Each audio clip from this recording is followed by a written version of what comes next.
الحمدللہ رب العالمین والصلاة والسلام علی سید الانبیاء والمرسلین اما بعد فاعوذ باللہ من الشیطان الرجیم بسم اللہ الرحمن الرحیم۔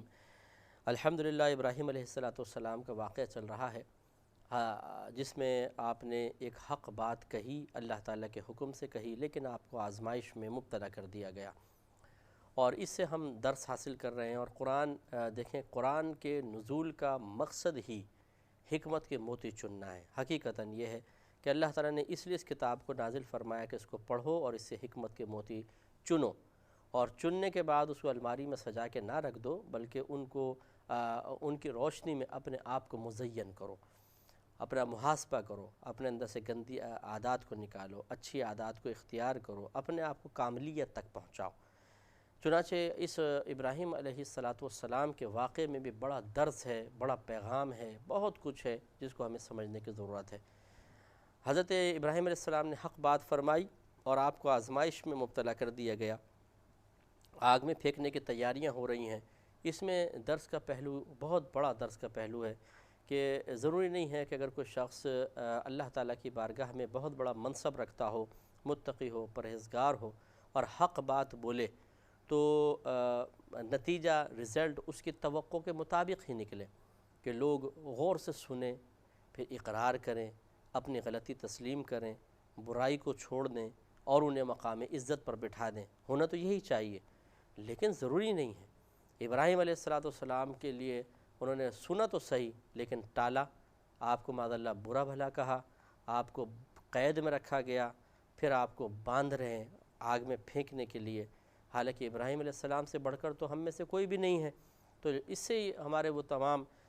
تبلیغ کرنے والے بھائی اور بہن توجہ کریں کہ جو چھوٹی چھوٹی باتوں پہ دل چھوڑ کر بیٹھ جاتے ہیں، تبلیغ چھوڑ دیتے ہیں کہ جی فلاں نے فلاں سے کہا، اس نے غور سے بات نہیں سنی، فلاں نے غور سے بات سنی لیکن جی ہماری بات مانی نہیں، ہمیں عزت کرنے کے بجائے اس نے تو ہمیں ذلیل کر دیا، اس نے ہمیں برا بھلا کہہ دیا، اس نے تو الٹا ہمیں نقصان پہنچا دیا۔ کیا فائدہ ایسی تبلیغ کا جس کا یہ رزلٹ نکلتا ہے؟ تو ہم لوگوں کی تکلیف برداشت کرنے کے بجائے ہم پہلو تلاش کرتے ہیں اپنے لیے، عزت کے پہلو، فائدے کے پہلو، نقصان سے بچنے کے پہلو، سامنے والے کی طرف سے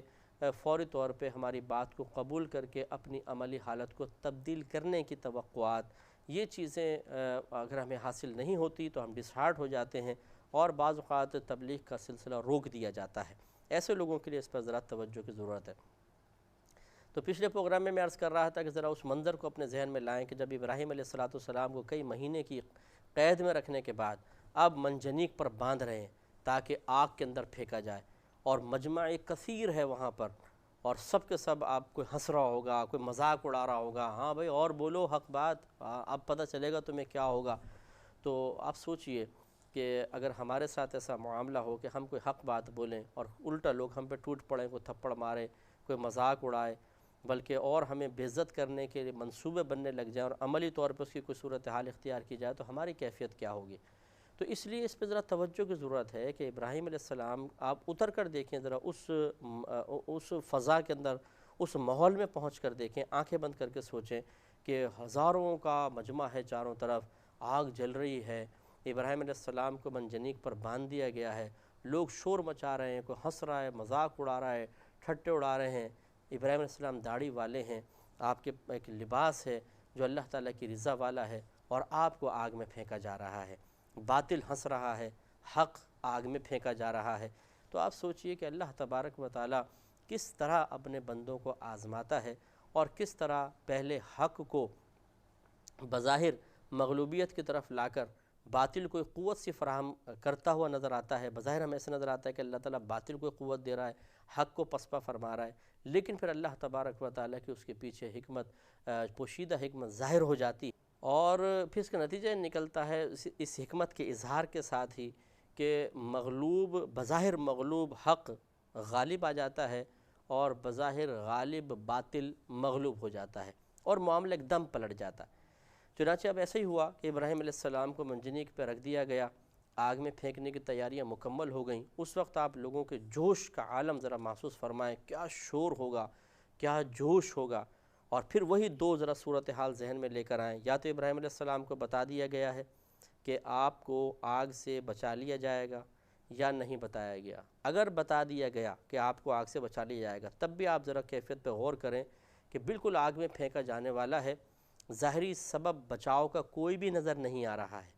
لیکن ابراہیم علیہ السلام مطمئن ہیں۔ اس سے آپ کے کمال یقین کی طرف اشارہ ہوتا ہے کہ واقعی انبیاء علیہ السلام کا ایمان اور یقین اتنا کامل ہوتا ہے کہ ذرہ برابر کوئی تذبذب پیدا ہو جائے، ذرہ برابر کوئی دل میں کھٹکا ہو جائے، ذرہ برابر اللہ تبارک و تعالیٰ کی جانب سے کوئی وسوسہ ذہن اللہ تعالیٰ کی حق میں کوئی وسوسہ ذہن میں آ جائے، مجال نہیں، بالکل کامل یقین۔ اللہ تعالیٰ نے ہم سے بھی تو وعدے فرمائے ہیں کہ وہ ہمیں مصیبتوں سے نکالے گا، وہ راحت دے گا، وہ حق کو ہمیشہ غالب رکھے گا، لیکن ہم کتنی بے یقینی کا شکار ہو جاتے ہیں اس قسم کی صورتحال میں۔ ہزاروں اللہ تعالیٰ کے وعدے ہمارے سامنے ہوتے ہیں، لیکن چونکہ یقین کامل آج تک حاصل ہی نہیں ہوا، ہم ہمیشہ تذبذب کے عالم میں ہوتے ہیں۔ ہم پریکٹیکل ہو جانے کے بعد، اپنی مرضی کے مطابق نتیجہ نکلنے کے بعد اپنے ایمان میں تقویت محسوس کرتے ہیں،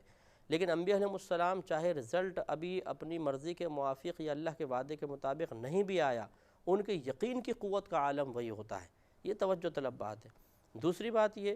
اچھا اب یہ کہ اب بالفرض بتا بھی دیا گیا کہ آپ کو بچایا جائے گا، کیسے بچایا جائے گا؟ اب یہ بڑی بات ہے کہ آگ جل رہی ہے، کوئی ظاہری سبب بھی نہیں ہے، آگ میں پھینکا جانے والا ہے، اگر اللہ نے بتا بھی دیا ابراہیم علیہ السلام آپ کو آگ سے بچا لیا جائے گا، کیسے بچا جائے گا؟ تو یہ اب کیسے کا سوال وہاں پر نہیں ہے، بس اللہ نے فرمایا تو بچا لیا جائے گا۔ یہ تو ایک صورتحال ہے۔ اب دوسری صورتحال کی طرف آئیں کہ بالفضل آپ کو نہیں بتایا گیا تھا کہ آگ سے آپ کو بچایا جائے گا، تو پھر وہی بات جو میں نے تھوڑی دیر پہلے کی تھی، اب تسلیم و رضا کا معاملہ دیکھیے۔ آگ جل رہی ہے، لوگ ہنس رہے ہیں، مذاق اڑا رہے ہیں، شور شرابہ ہے، ابراہیم علیہ السلام کو پھینکا جا رہا ہے۔ یہ ہو سکتا ہے کہ آپ کے دل میں پھر یہ خیال آ رہے ہوں کہ اب بس یہ آخری سانسیں ہیں، اب میں آگ میں جاؤں گا، ایک لمحے میں میرا گوشت جلے گا، میں بالکل جل کر ختم ہو جاؤں گا، کوئلہ ہو جاؤں گا، اور پھر میری روح اللہ تعالیٰ کی بارگاہ میں حاضر ہو جائے گی اور یہ معاملہ اختتام پذیر ہو جائے گا۔ اب اگر بالفرض یہی ہم صورتحال فرض کر لیتے ہیں، اس میں بھی آپ دیکھیں کہ اللہ تعالیٰ کی رضا پر راضی رہنے کا کس قدر عظیم مظاہرہ ہے۔ اگر ہمارے ساتھ ایسا معاملہ ہو جائے تو ہو سکتا ہے کہ معاذ اللہ ثم معاذ اللہ بہت کم لوگ ایسے ہوتے ہیں جو ثابت قدم رہتے ہیں، ورنہ باغی ہو جاتے ہیں، بغاوت پیدا ہو جاتی ہے۔ اللہ تبارک و تعالیٰ کی ذات کے بارے میں شکوک و شبہات دل کو اپنی پکڑ میں لے لیتے ہیں، جکڑ میں لے لیتے ہیں، اور ہم اللہ تعالیٰ کی ذات سے غیر مطمئن سے ہو جاتے ہیں۔ وہ وعدے بھول جاتے ہیں جو اللہ تعالیٰ نے ہم سے کیے ہیں، وہ بشارتیں بھول جاتی ہیں جو اس وقت صبر اور تسلیم و رضا کا پیکر بننے کے نتیجے میں اللہ تعالیٰ ہمیں عطا فرمائے گا، یا وہ خوشخبریاں دی گئی ہیں، وہ انعامات سب ہم فراموش کر دیتے ہیں، اور ہمارا دل بس پر بے چینی، بے قراری، اضطراب اور پتہ نہیں کیا کس قسم کی خرابیوں میں ملوث مبتلا ہو جاتا ہے، اور بعض اوقات زبان سے پھر شکوہ نکلتا ہے یا قلب شک میں مبتلا ہو جاتا ہے۔ دونوں چیزیں بالکل غلط ہیں۔ ابراہیم علیہ السلام کے واقعے سے درس حاصل کریں۔ منجنیق پہ باندھ دیا گیا ہے، لوگ چاروں طرف موجود ہیں، جب بالکل پھینکنے کا وقت آیا ہوگا، اشارہ کیا ہوگا، کتنے ایک دم شور اٹھا ہوگا، اور ابراہیم علیہ السلام کو آگ میں پھینکا گیا۔ اڑتے ہوئے ابراہیم علیہ السلام جا رہے ہیں آگ کی طرف۔ آپ سوچئے کیا اس میں ایک دیندار شخص کے لیے، جس کی داڑھی بھی ہے، جس کے سر پہ ہو سکتا ہے امامہ بھی آپ نے باندھا ہو، لباس بھی ہے بالکل اللہ تعالیٰ کی رضا والا، اور وہ اڑتا ہوا آگ میں جا رہا ہے، تو بظاہر دیکھیے کیا یہ ایک داڑھی والے شخص کے لیے، ایک قوم کے ہادی کے لیے ایک بظاہر ایک مطلب ذلت کی سی بات ہے نا؟ اگر آپ کو کوئی اٹھا کے 5 آدمی یوں پھینکیں اور آپ 10 فٹ دور جا کے گریں، تو ایک تو ہے کہ ویسے ہی آپ کو گرا دینا، یہ بھی بے عزتی، اور پھر اٹھا کے پھینکنا اور پھر جا کے آپ لڑک کے دور تک جائیں تو اس میں اور زیادہ بے عزتی محسوس ہوتی ہے۔ لیکن ابراہیم علیہ السلام اللہ کی رضا پر راضی ہیں، تو اس کا مطلب یہ ہوا کہ انبیاء علیہ السلام کا واقعی منصب بڑا اعلیٰ ہوتا ہے، وہ اپنی طبیعت پر، اپنی کیفیات پر، اپنے باطنی تقاضوں پہ بہت غالب ہوتے ہیں۔ اے اللہ جس طرح رکھ، عزت دے، تیری مرضی۔ ظاہری بظاہر مطلب ایک ایسے معاملات میں ہمیں مبتلا کر دے جس کو لوگ ذلت سے تعبیر کرتے ہیں، اگرچہ اس میں ابراہیم علیہ السلام کے لیے عزت کے پہلو ہیں، اسی لیے میرے الفاظ آپ دیکھیں، جس کو لوگ ذلت سے تعبیر کرتے ہیں، پھر بھی راضی ہیں اللہ تعالیٰ، جیسا رکھ۔ اب آپ کو پھینکا گیا آگ میں، اور جب آپ آگ کے قریب پہنچے تو لوگوں نے سوچا ہوگا کہ اب تک دم جل کر کوئلہ ہو جائیں گے اور تھوڑی دیر بعد سب ختم ہو جائے گا۔ قلنا، لیکن اللہ تعالیٰ فرماتا ہے ہم نے فرمایا یا نارو اے آگ کونی بردوں و سلامن علی ابراہیم، تو ابراہیم علیہ السلام پر ٹھنڈی اور سلامتی والی ہو جا۔ اب ابراہیم علیہ السلام جیسی آگ میں پہنچے، اللہ کا حکم تھا، آگ ٹھنڈی ہو گئی اور آپ آگ میں گر گئے، تشریف لے گئے اور کچھ بھی نہیں ہوا، آپ کھڑے ہیں آگ کے اندر، لوگ حیرت سے دیکھ رہے ہیں آپ کو۔ اور پھر اللہ تعالیٰ نے فرمایا کہ سلامتی ہو جا۔ مفسرین نے بیان فرمایا کہ اگر اللہ تعالیٰ صرف اتنا فرماتا ہے آگ ٹھنڈی ہو جا، تو وہ اتنی ٹھنڈی ہو جاتی کہ ابراہیم علیہ السلام کو اذیت ہوتی، جیسے برف سے زیادہ ٹھنڈی ہو جاتی، اللہ کا حکم تھا۔ لیکن سلامتی بھی ہو جا،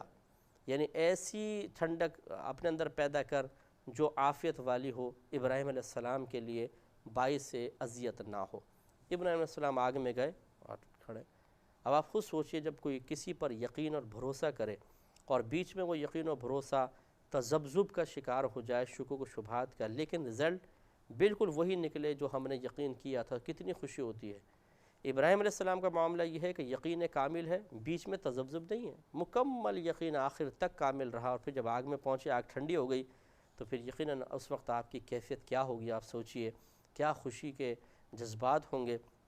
اور اپنے اللہ تبارک و تعالیٰ کی طرف سے دیے جانے والے یقین کامل پر آپ کو کیسا ناز ہوا ہوگا کہ یہ کیا میرے رب نے میرے ایمان کو کامل کیا۔ آگ میں پہنچ گئے، اب کپڑے بھی ہیں، داڑھی ہے، جسم ہے، کھال ہے، آگ نہیں جلا رہی ہے۔ لوگ تعجب سے دیکھ رہے ہیں کہ ابراہیم علیہ السلام آگ کے اندر ہیں، کچھ بھی نہیں ہو رہا۔ تو اس میں ذرا تھوڑا سا توقف کرتے ہوئے ذرا سوچئے، غور کیجئے کہ ہر چیز ہمارے رب کے تابع ہے۔ اللہ تعالیٰ نے پانی کو بہنے والا بنایا، وہ اس لیے بہتا ہے کہ اللہ نے اس کو حکم دیا۔ آگ کو جلانے والا بنایا، وہ اس لیے جلاتی ہے کہ اللہ نے اس کو حکم دیا۔ اگر اللہ تعالیٰ چاہے تو پانی ہوا کی طرح اوپر کو اڑے اور آگ زمین کے اندر جائے، آگ ٹھنڈی ہو جائے۔ اگر اللہ تعالیٰ چاہے تو کان دیکھیں، آنکھ سنے، منہ سونگے اور ناک کھائے۔ اللہ تبارک و تعالیٰ جو چاہے اس پر قادر ہے۔ تو آپ اس سے اللہ تعالیٰ کی قدرت عظیمہ پر ذرا غور و تفکر فرمائیں۔ اور میں ان بھائیوں اور بہنوں کو مخاطب کرنے کی کوشش کروں گا کہ جو جب کسی کرائسس میں مبتلا ہوتے ہیں، تکلیف میں مبتلا ہوتے ہیں اور ظاہری اسباب دور دور تک نظر نہیں آتے ہیں، تو اس وقت ان کا یقین کامل ڈگمگا جاتا ہے، اور انہیں اللہ تبارک و تعالیٰ کی ذات کی کاملیت اور اللہ تبارک و تعالیٰ کی قدرت کی وسعت کا بالکل احساس نہیں رہتا ہے، ختم ہو جاتا ہے، اور وہ اللہ کی ذات سے ایک طرح سے مایوس سے ہو جاتے ہیں۔ ظاہری اسباب اگر مل جائیں تو دل تقویت پا جائے، لیکن اللہ کے وعدوں سے دل تقویت نہیں پاتا ہے۔ وہ اللہ تعالیٰ کی طرف سے مایوسی کا شکار ہو جاتے ہیں کہ بھئی اللہ تو اب کچھ نہیں کرے گا، بس معاذ اللہ، اچھا اللہ نہیں کرے گا تو کون کرے گا؟ تو پھر وہ معاذ اللہ ان کا ایمان اتنا کمزور ہوتا ہے کہ وہ مخلوق کی طرف امید بھری نگاہوں سے دیکھنا شروع کر دیتے ہیں، خالق کی طرف سے توجہ ہٹ جاتی ہے، مایوسی غلبہ پا جاتی ہے۔ انہیں ذرا غور کرنا چاہیے کہ ہمارا رب کریم عاجز نہیں ہے، ہمارا رب کریم محتاج نہیں ہے۔ اللہ تبارک و تعالیٰ کوئی معاذ اللہ اپنی قدرت کھو نہیں چکا ہے، وہی رب ہے جو ہمیشہ سے قادر مطلق تھا، ہے اور انشاءاللہ رہے گا۔ تو اس لیے اسی کی طرف رجوع کرنا یہ بہت ہی بڑی سعادت کی بات ہے۔ اور جس طریقے سے اللہ تعالیٰ نے ابراہیم علیہ السلام کو آگ میں ڈالے جانے کے باوجود محفوظ رکھا، وہ رب آج آپ کو اور مجھے بھی مصیبتوں میں مبتلا فرمانے کے بعد، چاہے وہ ہماری شامت اعمال کا نتیجہ ہوں یا اللہ کی طرف سے ایک امتحان ہو، ان مصیبتوں میں مبتلا فرمانے کے بعد اللہ تعالیٰ ہمیں اس پہ آسانی سے نکالنے پر قدرت رکھتا ہے۔ اپنے رب کی طرف متوجہ رہیں، اللہ تعالیٰ کا یقین رکھیں، انشاءاللہ ضرور اللہ تعالیٰ کرم فرماتا ہے۔ اب ابراہیم علیہ السلام آگ کے اندر ہیں، آپ آرام سے آگ سے باہر نکل آئے، تو دیکھیے آگ ٹھنڈی آپ کے حق میں ہوئی ہے، ورنہ ویسے ہی جل رہی ہے، لپٹیں نکل رہی ہیں، شعلے ہیں، لوگ اس کو دیکھ رہے ہیں اور آگ تپش محسوس کر رہے ہیں۔ ابراہیم علیہ السلام کو کچھ بھی نہیں ہو رہا، آپ آرام سے باہر نکل آئے۔ اس وقت لوگوں کی کیفیات کا عالم کیا ہوگا؟ ہونا تو یہ چاہیے تھا کہ وہ ایمان لے آئے، لیکن نہ لائے وہ ایمان۔ تو اللہ تعالیٰ نے ارشاد فرمایا کہ وَأَرَادُوا بِهِ كَيْدًا، اور انہوں نے ابراہیم علیہ السلام سے ایک قید کا، مکر کا، فساد کا ارادہ کیا، فَجَعَلْنَاهُمُ الْأَخْسَرِينَ، تو ہم نے انہیں خسارہ، بہت زیادہ خسارہ اٹھانے والوں میں سے بنا دیا۔ وہ اس طریقے سے کہ پھر اللہ تعالیٰ نے اس کے بعد ان کو، اس قوم پر ایک مچھروں کا عذاب بھیجا۔ وہ اتنے خطرناک، آج کل ڈینگی وائرس دیکھیں، روزانہ اموات ہو رہی ہیں، اتنا خطرناک مچھر یہ آ گیا، وائرس آ گیا ہے، لیکن یہ تو چند ہیں لوگ مر رہے ہیں، اس وقت تو لاکھوں کی تعداد میں لوگ مرے کہ وہ مچھر آئے، اور اتنے خطرناک وہ مچھر تھے کہ نہ صرف انہوں نے خون پی لیا پورا کا پورا خون، بلکہ گوشت کھا گئے۔ اور ایک مچھر نمرود کی ناک میں چڑھ گیا اور دماغ تک پہنچ گیا، اور اس کے دماغ کو وہ کاٹتا تھا، اور اس کے بعد وہ ایسا مقبوط الحواس سا ہو گیا کہ اس کو اتنی تکلیف اور اذیت ہوتی تھی کہ وہ خود اپنے سر پہ تھپڑے مارتا تھا، بلکہ اس نے بعد میں ایک آدمی مقرر کر لیا تھا اور اسے کہتا تھا کہ تو میرے سر پہ جوتے مار۔ تو جب وہ کاٹتا تھا اندر سے مچھر تو وہ جوتے زور زور سے مارتا تھا، تو اس کو سکون ملتا تھا، تو بولتا تھا مارتے جاؤ، اور جب وہ جوتے مارنا بند کرتا تھا پھر وہ مچھر کاٹتا تھا۔ تو یعنی اللہ تعالیٰ نے ایک نبی کی بارگاہ میں گستاخی کی یہ سزا دی ہے، اور اس کے بعد پھر وہ بھی ہلاک ہو گیا، ایک مچھر نے اس کو ہلاک کیا۔ تو اس سے بھی ذرا درس حاصل کیجئے۔ میں پھر آپ کی توجہ دلواؤں گا، ابراہیم علیہ السلام ایک دیندار شخص ہیں، داڑھی والے ہیں، امامہ ہے آپ کے سر پہ، لباس ہے ڈھیلا ڈھالا لباس پہنا ہوا ہے، اللہ کی رضا والا لباس ہے، حق بات کہہ رہے ہیں، آخرت کی بات کہہ رہے ہیں، اور دنیا کا کوئی لالچ وغیرہ نہیں ہے، لیکن تنہا ہیں، بالکل اکیلے ہیں، چاروں طرف دوسرے لوگ ہیں، دشمن ہیں، مالدار ہیں، ان کے پاس دنیاوی بظاہر آسائشیں ہیں، بڑے بڑے مناصب ہیں، جیسے نمرود کے پاس بادشاہت تھی، وہ ایک طرف ہیں۔ لیکن آپ یہ دیکھیے کہ اللہ تعالیٰ کی بارگاہ میں مقبول کون ہوا؟ کس کو اللہ تبارک و تعالیٰ نے اپنی بارگاہ میں مقام و مرتبہ عطا فرمایا؟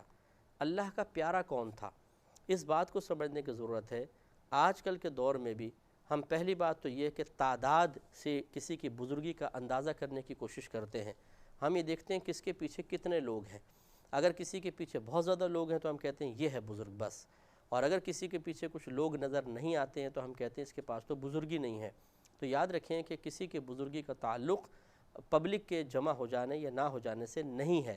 ابراہیم علیہ السلام کے پاس آپ دیکھیں کہ اس وقت کون تھا، کتنے لوگ آپ کے پیچھے تھے، اور آپ کے مخالف کتنے زیادہ تھے۔ تو کیا معاذ اللہ ثم معاذ اللہ ہم ابراہیم علیہ السلام کی بزرگی پہ بھی شک کریں گے؟ ہرگز نہیں۔ بزرگی کا تعلق پبلک کے قریب آنے سے نہیں ہے،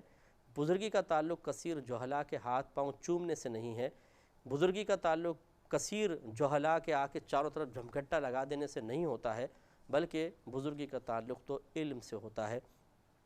تقوی سے ہوتا ہے، پرہیزگاری سے ہوتا ہے، اچھی خصوصیات کے حامل ہونے سے ہوتا ہے۔ ایک آدمی اگر صاحب علم ہے، صاحب تقوی ہے،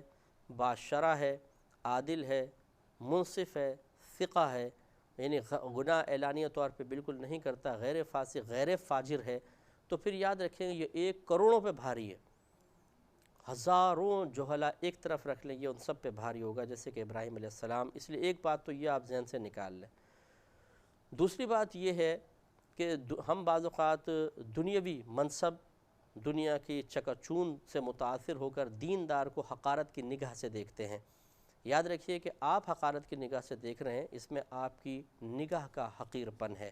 اللہ تبارک و تعالیٰ اسے کتنے پیار و محبت سے دیکھتا ہے، ذرا اس سے اس کی عظمت کا اندازہ کرنے کی کوشش کریں۔ اس لیے یہ بہت ہی غلط رویہ ہے کہ ہم آج کل دینداروں کو، کوئی داڑھی والا ہے، کوئی امامے والا ہے، انہیں حقارت کی نگاہ سے دیکھتے ہیں، دل میں ان کے لیے ایک نفرت کے سے جذبات ہم بعض اوقات اپنے لیے محسوس کرتے ہیں، جس کا اظہار رزلٹ بعض اوقات ایسا بھی نکلتا ہے کہ ہم چینل لگاتے ہیں، اگر کوئی داڑھی والا نظر آتا ہے تو فوراً اس کو چینج کر کے دوسری طرف لے جانے کی کوشش کرتے ہیں، یار یہ داڑھی والا کہاں سے آ گیا، یہ ایسا شخص کہاں سے نظر آ گیا۔ یاد رکھیے کہ یہ نفرت ہو سکتا ہے کہ آپ کے لیے آخرت میں بہت زیادہ اللہ تعالیٰ کی طرف سے اظہار ناپسندیدگی کا سبب بن جائے اور عذاب میں آپ کو مبتلا کر دیا جائے۔ اس لیے دینداروں سے محبت رکھیں، ان کے قریب رہنے کی کوشش کریں اور ان سے اکتساب فیض کریں، خصوصاً علماء اور مفتیان کرام سے فیض حاصل کریں کہ اللہ کی بارگاہ کے بڑے مقبول لوگ ہوتے ہیں، پیارے لوگ ہوتے ہیں۔ ان کی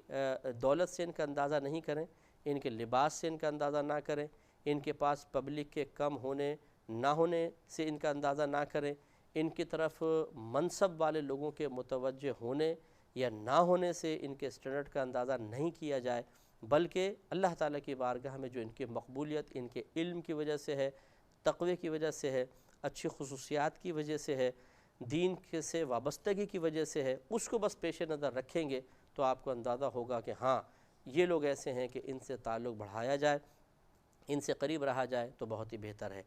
دنیا کے اندر تو دیکھیں ایسی ہی تقسیم ہوتی ہے، کسی کے پاس زیادہ چلا گیا، کم چلا گیا، اور یہاں پر ہم اپنے خود ساختہ کچھ معیار مقرر کر لیتے ہیں کہ جی یہ زیادہ عزت والا ہے، کم عزت والا ہے، اس وجہ سے زیادہ عزت والا ہے، اس وجہ سے کم عزت والا ہے۔ لیکن میدان محشر میں ہمارے بنائے ہوئے تمام معیار پاش پاش ہو جائیں گے، وہاں فقط ایک معیار چلے گا جو اللہ کا بنایا ہوا معیار ہے۔ ان اکرمکم عند اللہ اتقاکم، اللہ تعالیٰ نے فرمایا کہ بے شک تم میں سے اللہ تبارک و تعالیٰ کی بارگاہ میں سب سے زیادہ عزت والا وہ ہے جو تم میں سب سے زیادہ صاحب تقوی ہے، پرہیزگار متقی ہے۔ اور پرہیزگار متقی علم کے بغیر نہیں ہو سکتا۔ معلوم ہوا کہ علم اور تقوی جس کے پاس ہوگا وہ اللہ کی بارگاہ میں مقبول ہوگا۔ اللہ تعالیٰ سمجھنے کی